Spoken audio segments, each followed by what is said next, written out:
The U.S. mortgage market is an absolute free fall right now. There's a level of mortgage applications to buy a house that just hit the lowest level since 2010, the middle of the last housing crash. A signal that home buyers continue to go on strike from the U.S. housing market. It's too expensive and everyone knows it, and thus these record low levels of demand, which are going to cause prices to continue to go down, especially in cities like Austin, Texas. The median sale price in Austin has already gone down a whopping 14% in the last 5 months, according to Redfin. Following a sudden increase in lending rates, the U.S. mortgage market is seeing its first lenders run out of business, and the wave of failures that is on the way might be the biggest since the housing bubble burst roughly 15 years ago. There will be no systemic breakdown this time since lending excesses have not been as severe, and several of the largest banks have backed away from mortgages since the financial crisis. Nonetheless, market observers anticipate a wave of bankruptcies large enough to cause a surge in unemployment in a sector employing hundreds of thousands of people, as well as a rise in some lending rates. Independent lenders now control a larger portion of the market, and with mortgage volumes falling this year, many are battling to stay solvent.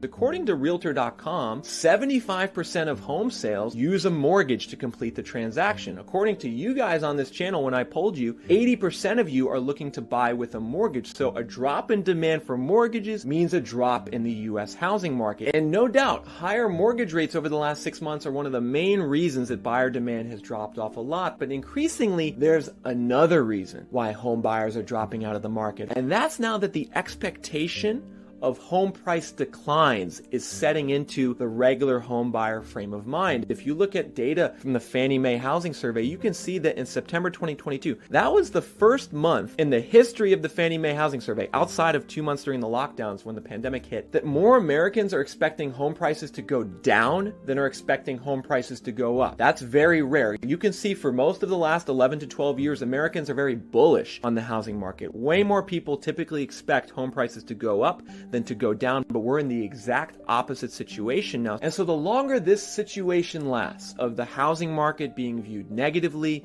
being viewed as a bad investment, the more that people are just going to be turned off to buying a home in general, regardless of what happens with interest in mortgage rates. And that's something I want to talk about a little bit here, because I know some of you are kind of discouraged right now by the really high mortgage rates. You know, you see maybe the prices are down 10% in your city or in your neighborhood, but you don't feel great about that because the mortgage rate went from 4 to 7%, and that's understandable. However, I'm predicting that the U.S. home buyer is going to get something I call a double-double over the next couple years, where there's going to be declining prices and declining mortgage rates. It's going to get better in two ways for you as a home buyer over the next couple years. And the reason I feel confident in predicting that is looking at what happened in the last housing crash in 2007, 2008. Take a look at this, everyone. Back in 2007, we can see the mortgage rate actually went up to around 6.5%. That was just as home prices started to go down in America in 2007. But what really I want you to pay attention to, everyone, is look what happened over the next 5 years. Both mortgage rates and home prices went down significantly in America during that last housing crash, creating some of the best buying opportunities of all time back in 2010, 2011. And some of those same buying opportunities are going to present themselves in this housing crash. Because I want you all to think about something about this housing market, right? Like we talked before about how mortgage demand is at a 10-year low. But what's amazing is that mortgage demand is at a 10-year low while the unemployment rate in America is still 3.5%. So you got to ask yourself, what then happens to mortgage demand when the next stage of the recession takes hold? Like when the layoffs really start leveraging up through the end of this year and early 2023? What's going to happen to home purchase demand and mortgage demand then? Well, it's going to go down even further. That suppressed buyer demand is going to occur alongside a huge level of new home building completions, a big surge in foreclosures, and a lot of people being forced to sell because of the economic situation. Director of Forecasting, a senior economist at the National Association of Realtors, is warning that we should stay tuned because we're about to potentially see even higher rates. Now, one of the issues with rates is not only people getting screwed, like home flippers getting screwed, which is probably the worst market to be flipping in.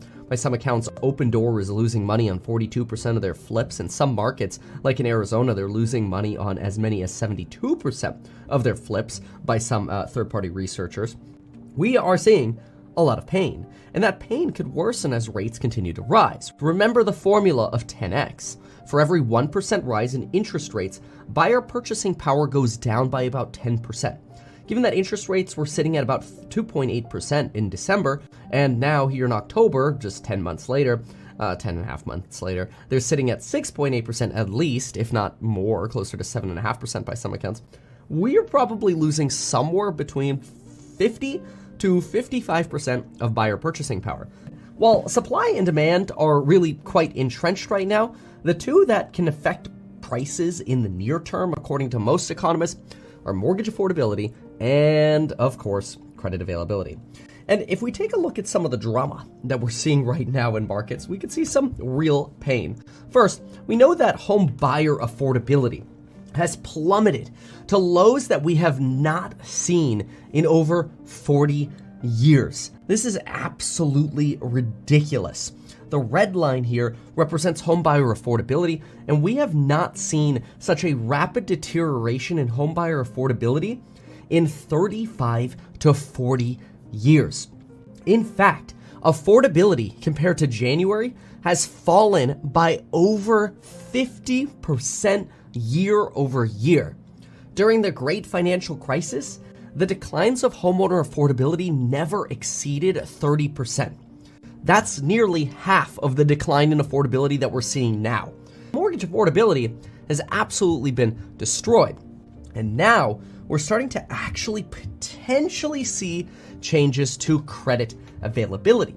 And this is quite logical. According to the CNBC article, mortgage credit availability is now at the lowest level since March of 2013, which is when housing was in a slow recovery from the financial crisis at the end of the prior decade.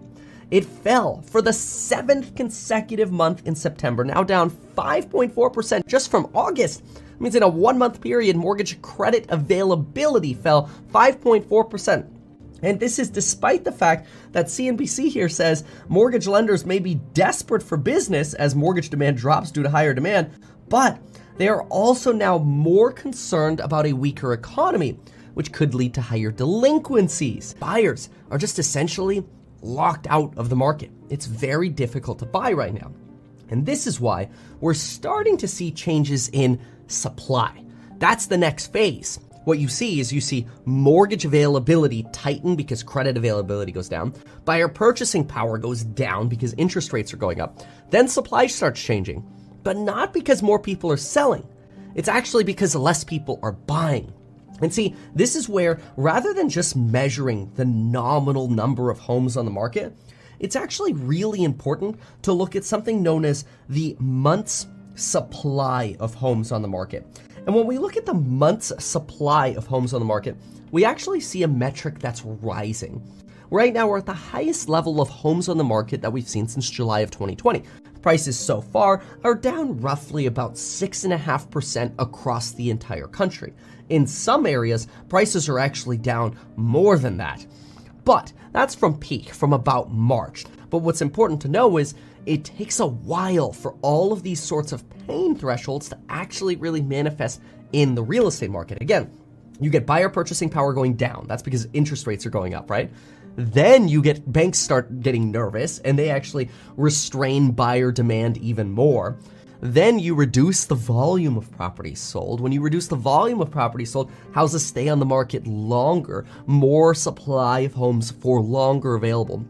And then sellers who have to sell end up having to drop their prices. And that's how we slowly start seeing price drops. That's why we've already seen about 6.5% price drops nationwide since about March to June. Every different areas kind of peaked out at different times. According to Google Trends, search results for real estate market meltdown in the United States increased 284% in September. Many individuals are anxious about the likelihood of a crash, since many people are monitoring how the economy reacts to rate rises. Realistically, record-high real estate prices combined with high interest rates are causing many to postpone their intentions to become homeowners. Even if real estate prices are decreasing, there hasn't been much of a difference since prices skyrocketed during the pandemic. The fact is that we will need many more months of price decreases in the housing market.